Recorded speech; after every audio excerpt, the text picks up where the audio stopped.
So we will talk about Toshiba VFD fault, EPHO, output phase loss. Okay, so it's normally occurs when there are three wires which are going from VFD to motor. Any one wire or any one cable is broken in between, or it is not connecting properly on the motor end, or properly maybe it is not connected properly on VFD end.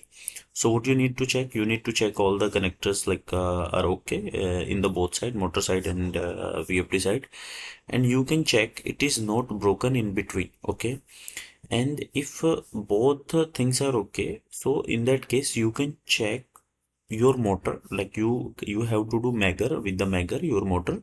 If your motor is okay, and in that case it's still the same problem, so there could be the connector could be the broken from inside, like VFD connector could be broken from inside.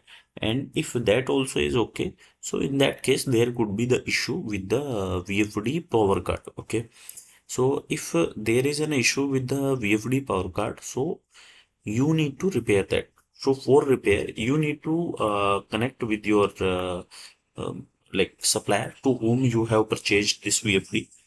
They will solve your issue, like they will repair your VFD. Okay, in that case, you need to repair only.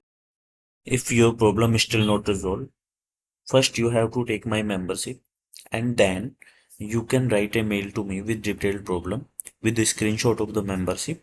I will provide you solution, and I will give you one PDF also which will help you to resolve all your issue, and I will support continue.